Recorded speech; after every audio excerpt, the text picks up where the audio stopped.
Bonjour à tous, c'est Thibaut, donc on est parti pour une nouvelle vidéo. Donc une vidéo présentation de ferme et de matériel. Donc vous avez jamais vu encore vraiment la ferme, donc c'est le moment de vous la présenter. Donc dès qu'on rentre là, on a la stabulation à vache laitière.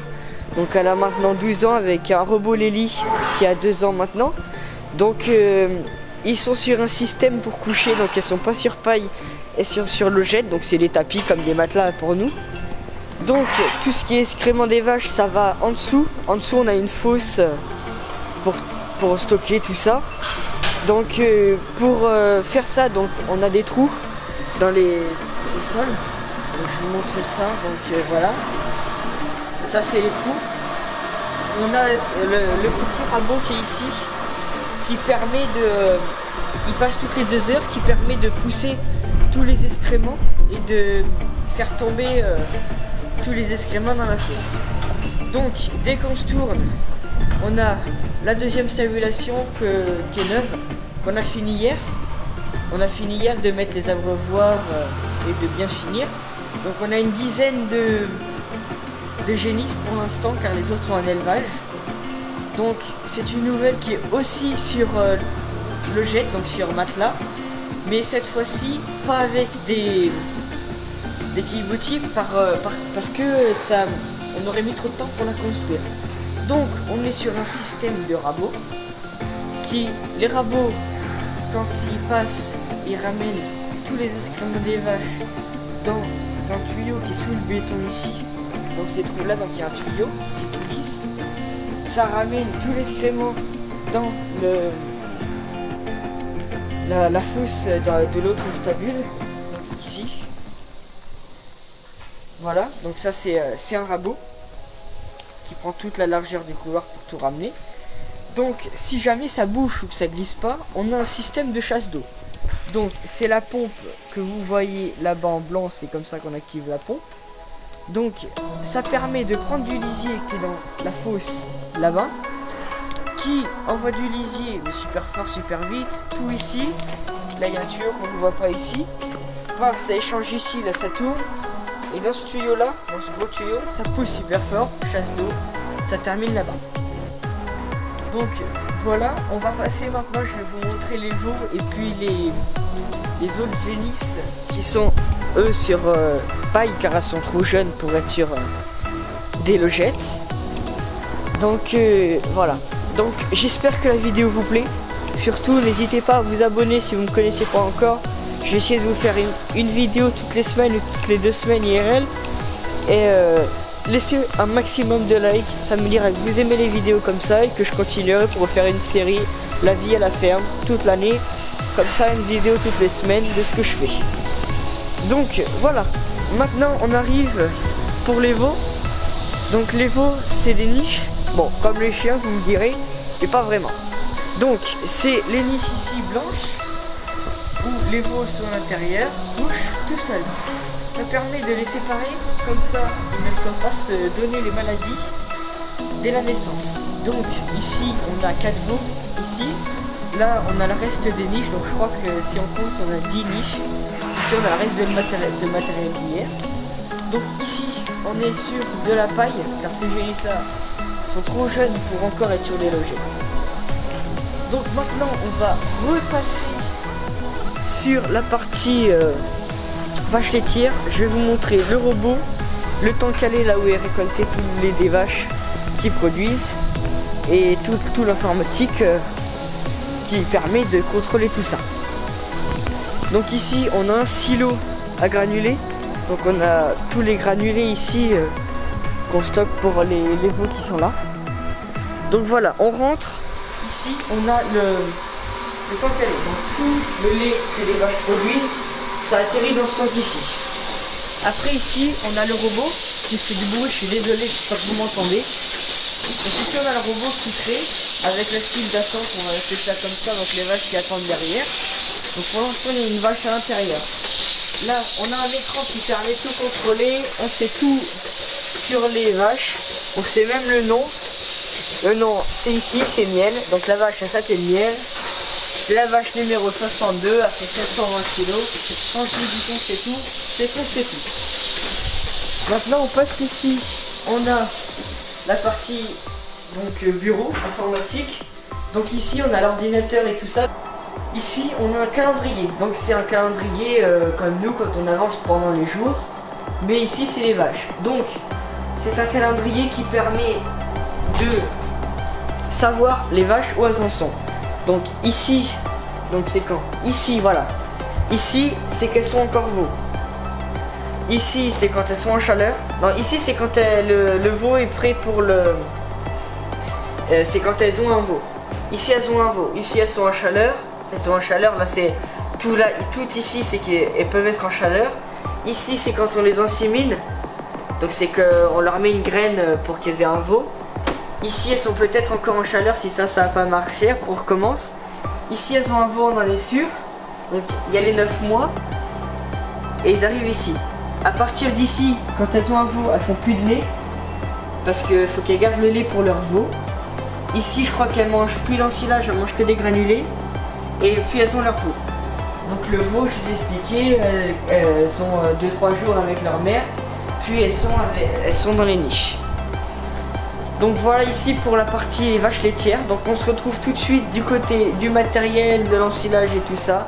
On est parti donc dans ce hangar magnifique, donc le nouvel atelier. Donc c'est un hangar qui a été terminé fin août 2020. Donc il n'y a pas si longtemps que ça. Donc ici vous avez le magnifique Massey Ferguson 6460. Donc 6460 DIN A6, donc il n'est pas vario, avec un pulvérisateur donc de 24 ou de 26 mètres, qui est bien, hein, donc ils sont dans l'atelier parce que l'hiver ça permet que ça ne gèle pas à l'intérieur. Donc on prend ce tracteur là parce qu'il n'a pas de roulage.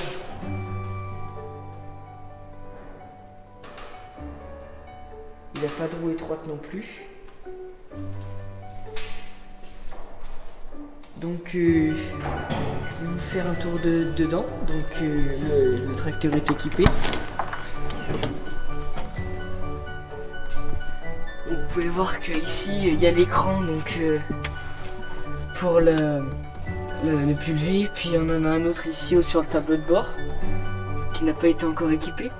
Donc cette vitre arrière là a été cassée il n'y a pas si longtemps que ça, enfin pendant la paille, donc ça a été remplacé. Donc on a le toit ouvrant, et il est pas mal, donc il fait 120 chevaux avec un gyrophare qui marche, parce que vous verrez qu'on a beaucoup de tracteurs dont le gyrophare ne marche pas. Donc on va passer à côté. Parce que du coup c'est juste l'atelier, le bâtiment continue après. Donc on a des panneaux solaires au-dessus, donc qui nous produisent un petit peu de richesse, on va dire. Magnifique, de la lumière. Donc voilà, donc le bâtiment qui continue. Donc ici, voilà. Donc on a notre cuve à essence avec un extracteur au cas où. Bon, pourquoi là? Je sais pas, parce que c'était le plus près de l'atelier. Donc du bordel comme dans toutes les fermes du monde, avec des pneus je sais même pas, ça doit être du Newland ça, avec la jante ici. Au-dessus des big bags de semences, ici des big bags d'engrais, ici des chutes de bâtiments. Notre presse à petit ballot qui marche depuis 30 000 années. Elle est géniale. Je vous jure, elle est géniale. Les petits ballots qui sont juste derrière, donc ici, qui font à peu près une quinzaine de kilos. Donc ici on a un télescopique Massey Ferguson 8947. Je ne sais pas vous dire les chevaux, parce que je les connais pas. Avec donc un godet à griffes, des pneus lisses, des phares qui fonctionnent, on peut les changer il n'y a pas longtemps, sans vitre ici malheureusement, donc il fait froid quand on conduit, et avec des pics à balles ici, donc un 4 pics avec une réhausse pour prendre 3 bottes juste ici. Ici on a le plus gros tracteur de la ferme Massey Ferguson, un 7619, donc 7619, 190 chevaux, qui est vraiment vraiment génial. Alors je vais vous montrer ça. Donc c'est un Dyna VT. Donc il est vario. Il est vario. Donc voilà, magnifique tracteur, tout neuf. Bon, pas vraiment. Donc c'est un vario. Donc avec ici la manette. Donc c'est tout ce qui est hydraulique. Alors on n'est pas comme dans les Fendt, on peut mettre l'option mais on l'a pas enclenché. C'est qu'on pousse et ça avance. Non, nous on n'a pas mis ça. On a laissé avec la pédale. Donc comme ça ça permet de mieux gérer. Enfin moi je trouve que c'est mieux pour gérer. Vous me demanderez ce que c'est, je ne sais pas ce que c'est évident. Donc derrière on a une bouche d'Houston que vous avez sûrement vu dans les vidéos en silage. Donc une bouche d'Houston qui est assez vieille quand même. Il y a une Reus qui était partie pendant un temps, la Reus arrière là-bas. Et là on a un problème de flèche. Alors je sais pas si ça a été réparé ou pas. Donc ici on a une tonne à lisier Pichon. Donc alors c'était l'ancienne tonne à lisier, je crois que c'était celle à mon grand-père. On l'a toujours mais on s'en sert pas. On s'en sert que quand on faisait des chantiers avec 2 tonnes à lisier. Mais là pour l'instant on s'en sert vraiment pour vider quand il y a de l'eau partout, des choses comme ça. Ici on a un plateau, donc pour vous raconter la petite anecdote, c'est un camion qui a fait la guerre. Donc en fait c'est un camion et puis l'armée a découpé tous les camions qui avaient peu servi ou qui étaient encore en état, ils les ont coupés et les ont transformés en camion, enfin en plateau comme ça. Donc mon père en a eu un, il s'est avalé vachement pas cher donc on l'a gardé. Mais bon, il commençait à être vieux et tout ça. Les pneus sont très bien, on a les pneus doubles devant que je vous montrerai juste après. Donc franchement c'était une bonne affaire quand même. Donc après ici on a le pick-up de la ferme. Ici je vous jure ce tracteur est génial. Un magnifique 3050, donc un 3050 de chez Massey Ferguson, qui est vieux, très vieux même. Donc franchement il est magnifique. Quand le relevage arrière du 148 avait cassé, j'avais pris celui-là, bah, franchement nickel hein. 4 vitesses. Donc je vais vous faire un tour à l'intérieur, mais c'est pas comme les autres, regardez déjà. Il n'y a que 2 marches. Alors le 190 chevaux, il y en a 4. Donc franchement, super vieux. Donc, encore le grand-père qui a laissé des bâches ici. Donc je l'avais nettoyé, là il est sale déjà. Donc vous voyez que c'est pas les mêmes tableaux de bord que les autres tracteurs. Ici vous avez les leviers de vitesse. Donc ici c'est 4 vitesses. Ici marche avant, marche arrière. Le contact ici et le coupe-contact qui est ici. Donc en fait c'est le bouton rouge ici qu'on tire pour couper le contact. Le klaxon qui marche mais nickel chrome. Franchement génial. Ici alors vous avez un plateau qu'on a acheté avec un autre agriculteur pour un petit peu renforcer un peu le plateau qui commence à être vieux. Donc ici on a des pneus doubles comme je vous ai dit, avec un pneu qui est vraiment abîmé ici. On va bientôt changer. Donc c'est pour ça qu'il a une couleur comme ça. Donc c'est vraiment un vieux plateau. Donc la ridelle qui est un petit peu défoncée à l'avant. Enfin je vous explique pas tout le bazar. Donc ici on a un plateau. Alors pour vous dire la marque, je ne me souviens plus. Donc c'est un plateau qui fait 12... non, qui fait... alors je ne sais pas combien de mètres. Alors c'est des fourragères rondes, normalement. Donc là, comme vous voyez, les fourragères elles sont vachement rabattantes sur l'avant. Et c'est comme ça qu'en fait on a cassé la vitre du Massey Ferguson, le 6400, je sais pas combien. Donc voilà, donc faut qu'on les change. Ici on a des sondes, comme je pense beaucoup de personnes qui roulent de la paille. Parce qu'on roule beaucoup de paille, on fait jusqu'à... en général on fait entre 100 et 300 bottes de paille par an, qu'on garde pas du coup parce qu'on fait plus de paille pour les vaches, sauf on en garde un plateau et ça nous suffit. Donc là, comme je vous ai dit, on a la mélangeuse Silo Farmer. Donc qui est très bien, franchement qui est bien, mais qui a le tapis. Il est où le tapis? Non, il est de l'autre côté. Le tapis est que d'un côté. Bon, c'est un petit peu dommage, mais c'est pas grave. Donc d'habitude c'est le Massey Ferguson 3050 qui est attelé à la mélangeuse. Mais là je sais plus, il devait aller faire une réparation, quelque chose comme ça. Donc on a attelé le T6 165. Qui est... alors franchement il est bien. Mais juste mon père a pas pris de bonnes options. Il a pris le... Non, déjà, il a pas de cabine suspendue, il a pas pris l'option du pont suspendu. Il a les pneus en fait, on trouve qu'ils sont vachement, pas étroits, mais qui sont vachement près du capot. C'est pour ça qu'ils sautent beaucoup.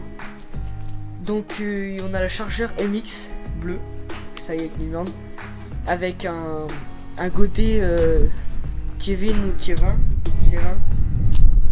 Mais bon, on s'en sert pas trop, on s'en sert quand le télescopique est en panne. Donc un Newland T665 qui, moi je fais toutes les moissons avec un gyrophare, me demandez pas pourquoi. Donc le siège passager qui est vraiment confortable, le siège conducteur avec. Donc avec ici la manette pour tout ce qui est le bâti de fourche et la fourche, l'inverseur ici, alors je sais pas comment si vous savez comment ça marche.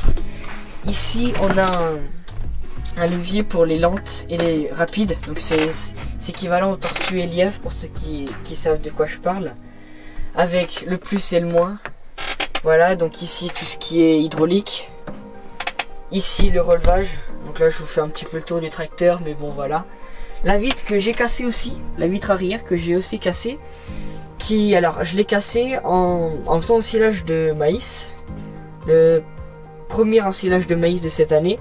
Donc en fait on avait un problème avec la vitre, on avait un joint qui partait, qui se décollait de la vitre, puis je l'ai fermé pour, comme dans tous les ensilages, pour éviter de me recevoir de l'ensilage sur la tête.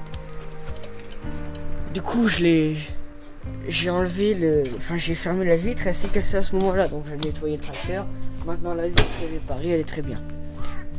Donc voilà pour tout ce qui est matériel. Alors après on a plein de matériel en Kuma.